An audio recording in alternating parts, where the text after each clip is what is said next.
শুধু দর্শক বন্ধু, আপনারা দেখছেন একে নিউজ বাংলা। সঙ্গে রয়েছেন মাওলানা আনোয়ার হোসেন কাসেমি।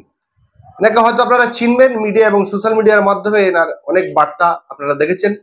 উল্লেখযোগ্য বিষয় হলো যে তিনি এবং কামরুজ্জামান সাহেব এনাদের উদ্যোগে ব্রিগেডে সভা করতে চেয়েছিলেন কেন্দ্র সরকারের কালা কানুন অর্থাৎ ওয়াকফ আইনের বিরুদ্ধে। সেই সভা কিন্তু হয়নি। আপনারা জানেন যে সভা হবে হবে করে সেই সভা কিন্তু হয়নি। কেন হয়নি? এনার থেকে ভালো উত্তর আমার মনে হয় আর কেউ দিতে পারবে না। আমরা বিস্তার কিন্তু ওনার কাছ থেকে শুনে নেবো, সময় একদম নষ্ট করবো না। আপনারা হাইকোর্টের রায়ও শুনেছেন।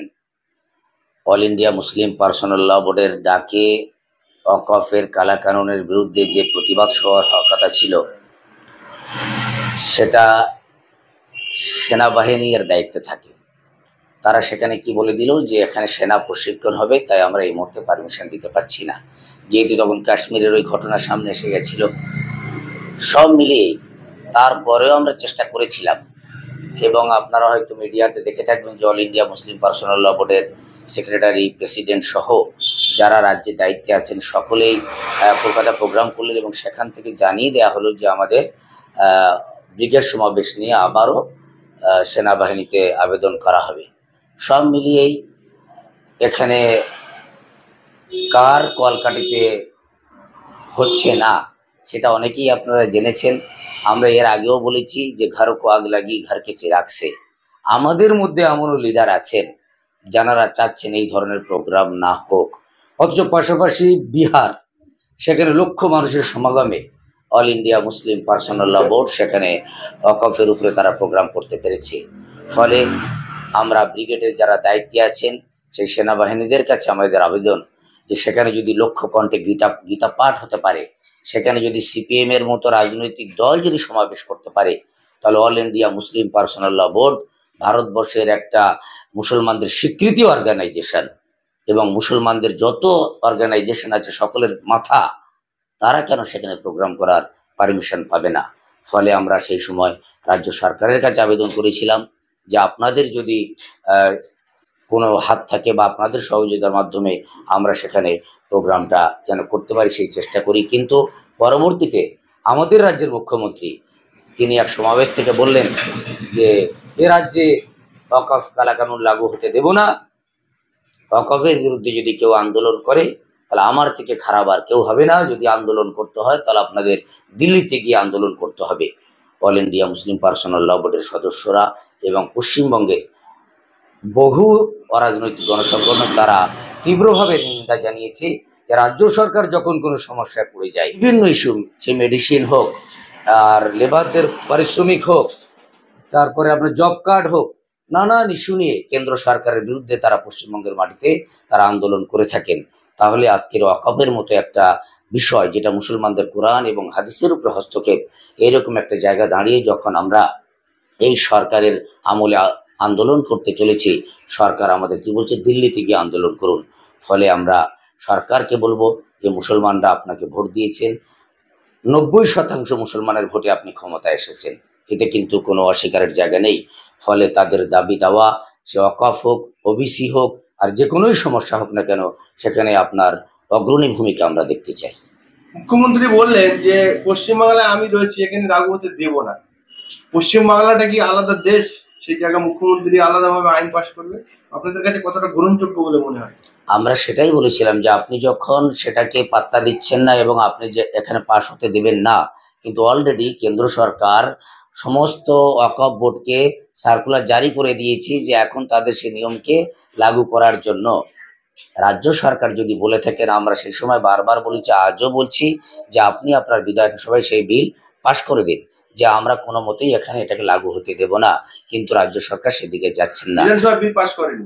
তাহলে একের পর এক কেন্দ্র সরকার যে সে তালাকের বিল বলি, 370 ধারা বলি, আর যা কিছু তারা করছে সবটাই মমতা ব্যানার্জি না বললেও কিন্তু ভিতরে ভিতরে সবগুলোই বাস্তবায়িত হয়ে যাচ্ছে। কিছু মানুষ বলছেন যে এই মুখ্যমন্ত্রীর যে হুমকি, তিনি নেতাজি ইন্ডোর স্টেডিয়ামে থেকে বলেছে যে আন্দোলন করলে দিল্লিতেই করুন, আর মুর্শিদাবাদে গিয়ে বলেছেন যে গুলিগুলি করবেন না, আন্দোলন করতে হলে দিল্লি করুন, বাংলায় করলে আমার থেকে খারাপ কি হবে না।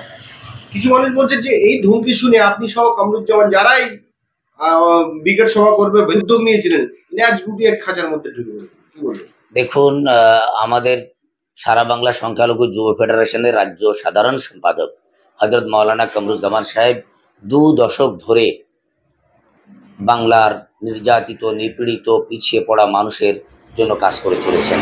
তিনি এখনো না বাম জামানায় না বর্তমান সরকারের কারোর কাছে তিনি মাথা নত করেননি এবং বিক্রি হননি। অনেক গোল্ডেন অফার তার কাছে আসে, কিন্তু কখনো তিনি সমাজকে বিক্রি করে দেওয়ার নেশায় মত্ত হননি।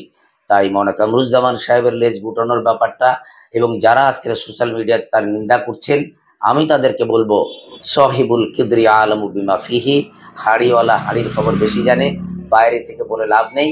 আমি মাওলানা কামরুজ্জামান সাহেব যে সংগঠনের রাজ্য সম্পাদক, আমি আনোয়ার হোসেন কাসেমি তার রাজ্য সভাপতি, আমি নিজেও সেনাবাহিনীর ওখানে গেছি। ফলে ব্রিগেডের সমাবেশ নিয়ে কতটা দৌড়ধূপ করতে হয়েছে। এক দিনে মাওলানা কামরুজ্জামান সাহেব 3 জায়গায় 4 জায়গায় মিটিং করেছেন তিনি, কিন্তু আমাদের মধ্যে কোনো মানুষ তারা তাদের সুবিধা ভোগ করার জন্য এবং রাজ্য সরকারকে তোষামত খোসামত করার জন্য, রাজ্য সরকারের সৌজন্য অর্জন করার জন্য পিছন থেকে এটা ভেস্তে দেওয়ার চেষ্টা করেছে। সেটা মিডিয়ার মাধ্যমে আমরা অনেকেই দেখেছি।